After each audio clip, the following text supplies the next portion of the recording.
My only son told me I was too ugly to be seen at his wedding. His fiancée said if I showed up, they'd have me put in a nursing home before the vows. What they didn't know was, I was dying, yes, but I was also hiding a secret worth millions. And on the day they tried to erase me, I let them smile for the camera. One last time before I took everything back. Now let me tell you what really happened.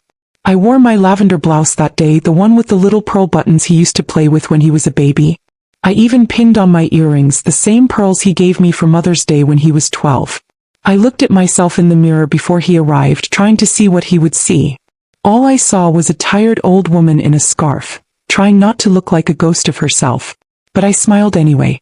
I thought maybe, just maybe, this would be one of those days we laugh about later. Maybe I'd say something embarrassing and he'd roll his eyes and Kendra would smile politely. Maybe they'd let me help fold napkins or taste test the cake frosting. I was still his mother. I thought that meant something. He walked in without knocking, all confidence and cologne. Tobias didn't even glance at the cookies I'd set out or the tea I brewed from the loose leaves he used to beg for when he was little. He just sat down on the edge of my couch like he had somewhere better to be. I was already standing when he said it, but I still felt like I'd been knocked off my feet. I think it's better if you don't come to the wedding. He said it like it was a favor. Like I'd thank him for sparing me the trouble. My hand rested on the teacup I hadn't touched. I asked him what he meant, though part of me already knew. It's a very curated event, he said, adjusting his collar. Very modern. Clean aesthetic. Minimalist. Kendra and I agreed we want the guest list to reflect that. I laughed a little confused. You don't want your mother in your wedding photos?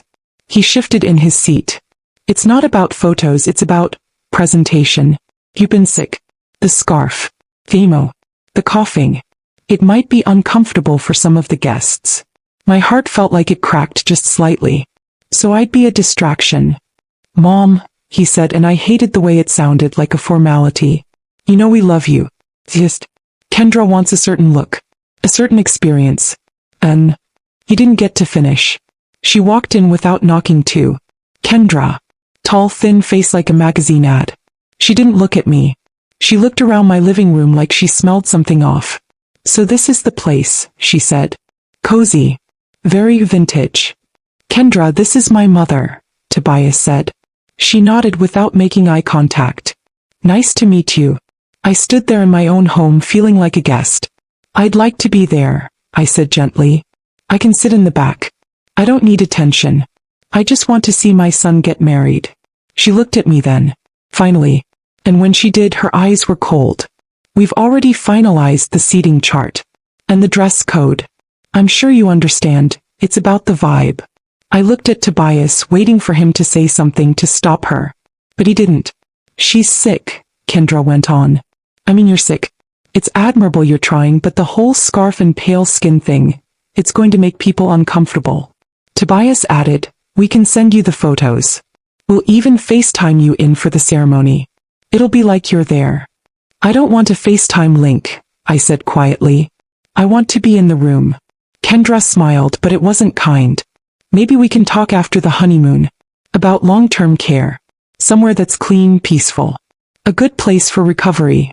She means a nursing home, I said.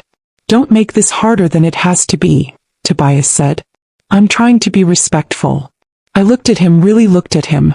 Same eyes I'd rocked to sleep, same jawline I used to kiss before school. Where did that boy go? I gave you everything, I whispered. Everything I had. He sighed and stood. And I appreciate that. But you can't keep guilt-tripping me forever. That's when he said it. This is why Dad left you. I felt something inside me go still. He said it like a weapon. Like he'd been waiting years to throw that blow. And it hit exactly where he wanted it to. I didn't respond. I just sat down slowly, hands trembling on my knees. The tea was still warm, untouched. So were the cookies. Kendra turned toward the door. We'll be in touch. Let us know how your treatments go. Tobias leaned down and kissed the top of my scarf. It felt like someone patting a tombstone. We love you, Mom. We really do. Then they left. Just like that. I didn't cry. I didn't scream. I stood, walked to the window and watched their car pull away. Then I whispered to the empty room, thank you for showing me who you really are. I reached for the scarf at the base of my neck and tightened it gently. It It wasn't covering shame anymore. It was holding me together. Because something in me had shifted. I had something to finish now. And he was going to learn, one way or another, what happens when a mother who gave everything has nothing left to lose. Not anger. Not bitterness. Just clarity. Search. I didn't cry that night. I didn't scream or curse or beg God for answers. I simply sat in silence, wrapped in the faded flannel robe I've owned since Tobias was in high school, my thin hands folded in my lap. The living room lights were still on, but the house felt darker somehow, as if the shadows were listening. My breathing was shallow, raspy from the chemo, but I didn't care. I just stared out the window at the streetlight blinking above the quiet road, remembering the days when that same light would illuminate my front steps as Tobias walked home from school, backpack bouncing, always hungry and always talking. Now it's just me. Me and the weight of everything he said. You'll ruin the photos. You'll make everyone uncomfortable. This is why Dad left you. That last one stung the worst. I knew Michael left because he was a coward, not because of anything I did. He didn't want to be a father. Didn't want to work 2 jobs. Didn't want to love a woman who carried stretch marks and exhaustion like battle scars. I never told Tobias the truth. I always painted his father as tired, not absent. As broken, not cruel. I let Tobias believe that maybe, just maybe, Michael had loved him once. It was the least I could do. Now Tobias is grown, handsome, successful, cold. And cruel. Just like his father. I rose slowly from my recliner, my joints stiff from the cold and the chemo, and shuffled toward the hallway. Every step echoed through the house like it was reminding me that no one else was there. My room was neat, the bed made, Bible still open on the nightstand where I had left it that morning. I walked to the closet and knelt with difficulty in front of the old filing cabinet at the bottom. Inside it, tucked beneath years of tax returns and birth certificates, was a folder labeled in black ink. Final. I took it out, brought it to the bed, and opened it carefully. Inside were neatly clipped pages. My will, my life insurance policies, the deeds to 3 rental homes, bank statements with balances that would surprise even me. I've never lived fancy. I still use coupons at the grocery store, still clip my own toenails, still wear church shoes from 1997. But I've got money. I built a quiet fortune penny by penny over the years. I remember the first property I bought, a rundown duplex across the street. The neighbor, an elderly widow, passed away and the family didn't want the burden. I had just received a small inheritance from my aunt and used it to place a bid. I rented it out, fixed it up bit by bit, and suddenly there was extra money every month. So I bought another. Then a third. Then a stake in the local beauty salon when my church friend, Sheila, needed help starting up. No one knew. Not even Tobias. I was going to surprise him. That had been the plan. I imagined the day I'd pass, the funeral quiet and respectful, and then Monique would hand Tobias the letter. Inside it would say, "You always thought I had nothing. But I saved this for you. I wanted you to know that I believed in your future. That day will never come now." I picked up the will, stared at the signature at the bottom. Lorraine Elizabeth Massey. Right above it, Tobias's name. My only child. My only beneficiary. I reached over to my nightstand, opened the drawer, and pulled out my letter opener. A beautiful gold one Tobias had given me when he was still in college. It had my initials engraved in tiny cursive at the base. I used it to tear the will in half. Then in quarters. Then in eighths. I felt lighter after. Like the air had returned to the room. The next morning I called Monique Chambers, my oldest friend from church and my lawyer. We've known each other since we were 19, back when we sang in the choir together and believed our lives would be simpler than they turned out to be. Monique answered on the second ring. "Lorraine," she said, voice still thick with sleep. "You okay?" "No," I said. "But I will be. Can you come by this afternoon? I need to rewrite my will." There was a pause. Then Monique said, "Is this about Tobias?" "He came by yesterday." I figured. I saw the wedding announcement. No mention of you. He asked me not to come. Said I'd ruin the aesthetic. Monique didn't respond. "And Kendra," I added, my voice hardening. "She told me I was a liability. That I should be sent to a home." Tobias just stood there. Silence again. "Bring the new documents," I said. "I already know who I want to leave it to." "Are you sure about this?" "I'm dying, Monique. But not today. Today I'm just taking back what's mine." Monique exhaled. "I'll bring everything." I hung up and walked to the kitchen. I made myself a pot of tea, buttered a slice of toast, and sat at the table with a yellow legal pad. I wrote a new letter, not to Tobias but to the new beneficiary. The Rose House Foundation. A women's shelter in South Carolina that cares for elderly women abandoned by their families. I volunteered there in my younger years. Helped paint the walls, serve food, even sat and read the Bible with some of the residents when they were too tired to read on their own. They're me now. Women no one visits. Women no one remembers. Women people want to put away so they won't ruin the view. I finished my toast and began drafting my final instructions. The house would go to the foundation. The rental homes would be sold and proceeds donated. The salon would remain open under Sheila's name. The bank accounts would be transferred within 30 days of my passing. No funeral. No obituary with a photo. Just a final letter, printed and signed. To Tobias Massey. I raised you better than this. I loved you more than life. And you threw me away for a woman who never even looked me in the eye. So now you get nothing. I won't bury my money beside someone who buried me while I was still alive. Goodbye. I set the pen down and looked out the window again. The streetlight was off now, the morning sun pushing past the clouds. A new day. A new will. A new ending. This time I would be the one writing it. Search. ChatGPT can make mistakes. Check important info. Monique Chambers arrived just after noon, carrying a black briefcase and 2 folders. She didn't knock. She knew better. I hated being treated like a client. We've been friends since we were both young women in pressed choir robes, sneaking snacks during Easter rehearsal. We held each other's secrets, cried at each other's funerals, and aged together like oak and stone, solid, weathered, and unshakable. When I opened the door, wearing my scarf like a crown and moving slower than usual, Monique said nothing. She just stepped inside and placed the briefcase on the dining table. I brewed tea, I said. But it's cold now. Doesn't matter, she replied. We've got work to do. I sat down at the table and opened the legal pad where I had started writing instructions the night before. My handwriting was shaky in places, the pen trailing off during moments when my strength failed me, but the message was clear. I slid the paper toward Monique, who read it carefully. Then she pulled out a clean set of documents, started a new will from scratch, and began writing. I watched her for a long moment before saying, I ever tell you why I started saving money? Monique didn't look up. You said you wanted to make sure Tobias never went without. That was part of it, I said. But it was more than that. I watched too many women die broke. Women who worked just as hard as I did. Women who gave their lives to ungrateful husbands, children, jobs that paid them dust. I told myself I'd never go out like that.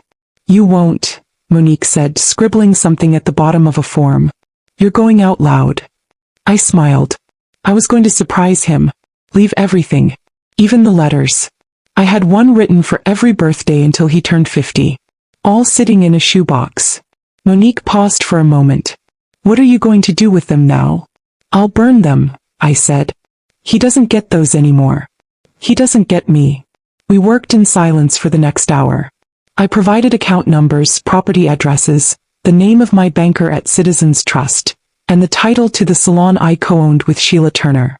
I even had an envelope of cash tucked inside my sewing drawer, $10,000 in emergency bills, wrapped in rubber bands and labeled, in case the world ends. Monique listed every asset, every dollar, every possession worth naming. At the top of the new will, I dictated the name of the sole beneficiary, the Rose House Foundation. Monique raised an eyebrow. You sure you want to give them everything? They've never asked me to hide who I am. They don't care what I look like. They don't treat old women like we're furniture they forgot to move. You don't want to leave anything to Tobias? Monique asked gently. I stared at the window. The curtains were drawn, but the light still streamed in. I left him my whole life. That's enough. Monique nodded and continued. By the time we were finished, my hand was shaking from the effort of signing. Monique slid the will in front of me and I pressed the pen to the paper. My signature wasn't as elegant as it used to be. But it was mine. And it was final. I also wrote a letter, I said once the last document was signed. To him. To explain why. You want me to give it to him? Not yet, I said. Let him have his wedding. Let him smile in his tux and show off his new bride. Let him think he won. Monique glanced at me. And then you give him the envelope. Right in front of everyone. Lorraine, you really want to make a scene? I'm not making a scene. I'm ending one. He started it the day he told me I was too ugly to be seen. Monique nodded solemnly. We sat together for a while longer, the legal documents packed neatly back into the briefcase, the envelope sealed and resting on the table. My breathing was shallow again. My skin was pale, almost translucent beneath the kitchen lights. But there was a fire in my eyes that hadn't been there in years. You think I'm being cruel? I asked softly. Monique reached across the table and placed her hand on mine. No. I think you're being honest. And I think he's lucky you didn't do worse. I chuckled. Don't tempt me. We both laughed, a sound that felt like old times, like Sunday potlucks and choir robes, like joy that still had a place in my lungs. But underneath it there was something heavier, something permanent. The truth of a woman who had given everything and now had nothing left to lose. As Monique stood to leave, I handed her the manila envelope with Tobias's name on it. Hold on to this, I said. And promise me one thing. What's that? Don't let him cry and change your mind. You hand it to him exactly when I said. Monique nodded. I promise. I walked her to the door, slower now, one hand on the wall for balance. I watched her drive off, then locked the door behind her. The house was quiet again. Too quiet. I turned off the lights and walked back to my bedroom, where the shoebox of birthday letters sat under my bed. I carried them to the kitchen one by one, then fed each letter into the trash can, tearing them in half before they disappeared. The one for his 30th birthday. His future wedding anniversary. The one that began, if you're ever feeling lost, remember that you were always my son before anything else. Gone. By the time I was done, my hands smelled like ash and ink. But my heart felt clean. I walked to the sink, washed my hands slowly and looked at my reflection in the window. The scarf was still wrapped around my head. My skin was tired. My bones were visible beneath my robe. But my eyes, those were alive. I'm not done yet, I told myself. And when I'm done, the whole world will know my name. The invitation came in a thick, cream-colored envelope with gold lettering and embossed trim. I found it in my mailbox 4 days before the wedding, tucked between a coupon catalog and a letter from my oncologist. I knew immediately it wasn't from Tobias. The return address was someone else entirely. Cousin Renee from Colombia, the kind of relative who always found a way to be at every family function with a plate of something sweet and a whisper full of gossip. I stood on my porch and opened the envelope with care, my fingers trembling slightly from the meds. Inside was a folded card with cursive calligraphy and a glossy photo of Tobias and Kendra on the cover. They were standing beneath a white archway, her in a long fitted gown, him in a tux with his arm draped casually around her waist. Their smiles were wide and perfect. I studied the photo for a long moment, as if searching for a crack in their expression. I found none. I opened the card. The ceremony had been moved to a vineyard on the outskirts of Charleston. Outdoors, surrounded by white roses and curated elegance. Beneath the address in smaller font was a note.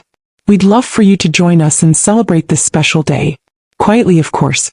Please sit in the designated family section and respect the couple's wishes. With love, Renee. I chuckled. Quietly, of course. I imagined Tobias agreeing to send that invite as a gesture. A bone tossed toward guilt. Or maybe it was all Kendra's idea. To make herself seem gracious without ever having to apologize. Regardless, the message was clear. I was allowed to attend.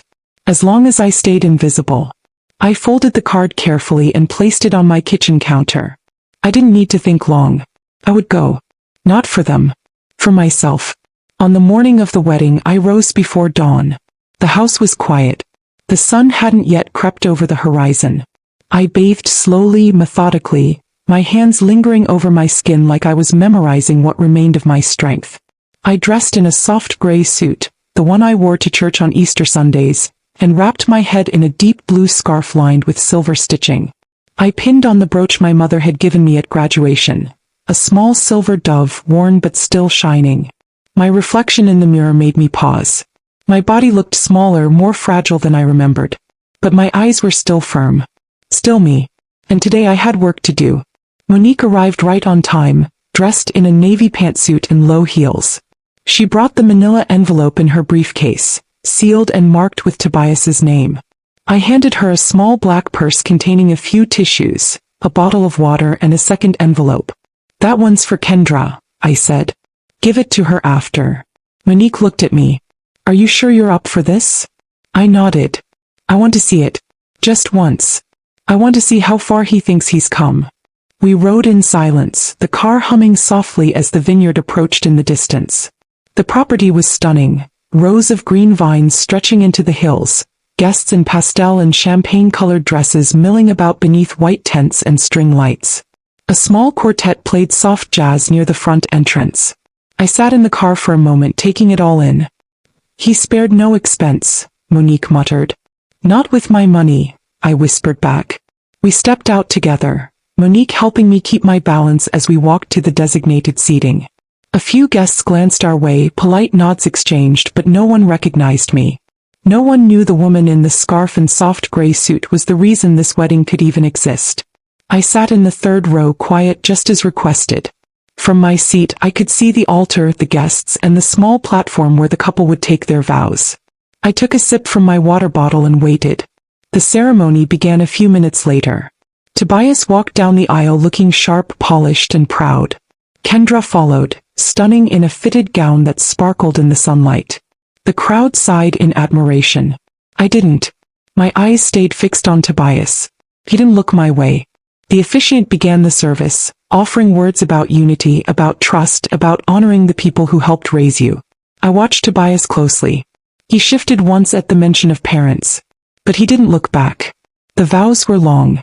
Kendra cried during hers. Tobias smiled, charmed, charismatic as ever. They exchanged rings, kissed gently, and turned to the audience as husband and wife. Applause erupted. Cameras flashed. People rose to their feet. I remained seated. Monique leaned over. Now. Not yet, I whispered. The couple made their way down the aisle, hand in hand, posing for pictures, laughing with friends. Kendra kissed Tobias's cheek and he pulled her in with a flourish. I sat still, my hands resting on my lap, my breath slow and shallow. The reception tent opened. Guests began walking toward it. I turned to Monique and gave a single nod. Monique stood, removed the envelope from her bag, and walked directly toward the couple as they posed in front of the floral arch. Kendra saw her coming and frowned, confused. Tobias turned, his smile faltering when he recognized her. Congratulations, Monique said evenly. This is for you. From your mother. She handed the envelope to Tobias, then turned and handed the second one to Kendra. Before either could speak, Monique walked away, returning to my side. Done, she said quietly. I stood slowly, gripping the handle of my cane. From across the field, Tobias opened the envelope. His expression changed almost immediately. Confusion. Then disbelief. Then panic. He flipped through the pages inside. The new will, the letter, the proof of donation. He looked up. Our eyes met across the vineyard. I didn't wave. I didn't smile. I turned and walked back toward the car. Let him smile for the camera. Let him have this one day. Because everything after it, it would belong to me. Part 5 in first POV. Do not change anything except change to first POV. Search. ChatGPT can make mistakes. Check important info. Tobias stood frozen, the manila envelope trembling in his hands. Around him, guests continued clapping, laughing, toasting. A photographer adjusted his lens for another round of shots, but Tobias didn't move. His face had gone pale beneath his warm brown skin. The veins in his temple pulsed. His lips were slightly parted, as if the words on the page had punched the air from his lungs. Kendra looked over his shoulder, impatient. What is it? Why is she here again? What is this? She snatched the second envelope Monique had given her and tore it open. Inside was a single handwritten note, penned in my own script on ivory stationery. Read, Kendra, I won't make this about insults. I won't relive the moment you looked me in the eye and threatened to put me away like yesterday's trash. But I will tell you this. If you're marrying Tobias for what you think you're getting, I suggest you find a new dress and a new life. He has nothing now. He earned it. Lorraine Massey. Kendra's jaw dropped. What the hell does that mean? Tobias didn't answer. He flipped through the legal documents Monique had enclosed, pages of neatly formatted text, signed and stamped. The will was clear. Every asset I owned, My properties, my accounts, my shares in the beauty salon, had been left to the Rose House Foundation. Nothing for him. Not a dime. No trust fund. No home. Not even the pearls he gave me as a child. The final page was a personal letter. Tobias, you were born from love. You were raised with sacrifice. I scrubbed hospital floors so you could have a future. I wore shoes until the soles peeled off. I said no to things I needed so you could say yes to everything you wanted. And when I got sick, I still wanted to leave you everything. Even though you hadn't called in weeks. Even though you never once went with me to treatment. I still wanted you to have the fruits of my labor. Then you opened your mouth and told me I was too ugly to be seen at your wedding. And that's when I realized, I didn't fail as a mother. You failed as a son. So now I leave you nothing but your name. I hope you build something with it. Goodbye. He read it once. Then again. Each time his hands shook more violently. The smile he had worn like a polished mask cracked in two. A murmur spread through the guests. The pianist stopped playing. Someone asked what was happening. Kendra turned to him, panic rising in her voice. Is this real? Tell me this isn't real. Tobias, this is a joke, right? He looked at her, his face ashen. She left me nothing. Kendra stared at him like he had just told her he was bankrupt. Her mouth opened. Then closed. Then opened again. She gave away everything? You told me she was dying. You said. She is dying, he snapped. Exactly. Kendra hissed. So what were you waiting for? You let her take everything because you couldn't fake respect for 3 hours. He didn't answer. Kendra's eyes darted across the venue. People were watching now, too many of them. Phones were out. Whispers were turning into pointed fingers. She took a step back from him. I'm not marrying a broke man who can't even control his own mother. The words hit harder than any slap. Tobias tried to grab her hand. Kendra, please. This doesn't change us. We can still. She yanked her hand away. You embarrassed me. You let her humiliate me. I didn't know she was sitting right there. Kendra snapped, pointing toward the third row. You let her come to the wedding. The guests fell into full silence. The reception tent went still. Tobias turned slowly toward the spot where I had been seated. I was gone. All that remained was a folded scarf on the chair. Blue with silver threading. Gently placed. Deliberately left. Kendra turned on her heel and stormed off, bouquet forgotten on the grass. Her bridesmaids scurried after her, heels clicking, whispers trailing like smoke. Tobias stood alone in front of the floral arch where they had just said their vows. The photographer quietly lowered his camera. One of the guests, a distant cousin who had known me from way back, stepped forward and placed a hand on Tobias's shoulder. Son, the man said softly, that woman walked through hell to raise you. You should have let her sit in the front row. Tobias couldn't speak. He just stood there, the envelope in one hand, his wedding unraveling in the other. Monique stood in the distance watching. I, already driven home, sat by my window sipping tea. I didn't need to see it to know it happened. I didn't need to hear it to feel it. I had waited for this moment. And it came. Quiet. Precise. Clean.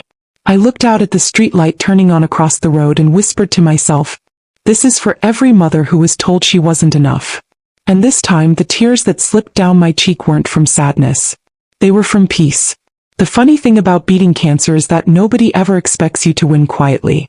They expect the triumphant speech, the survivor photo, the glossy smile with the doctor in the hallway. But when I got the call from my oncologist, when she told me the treatment had worked, that the scans were clear, I didn't cry. I didn't even smile. I just looked out the window, folded the news inside me like a note only I needed to read, and said, good. Because I had already made peace with dying. But now I had something better. Peace while living. I didn't tell Tobias. He didn't deserve to know. I let him believe I passed. Let the lawyer follow my instructions. Let the obituary run. Let the silence do the work. The world mourned me, but I was very much alive.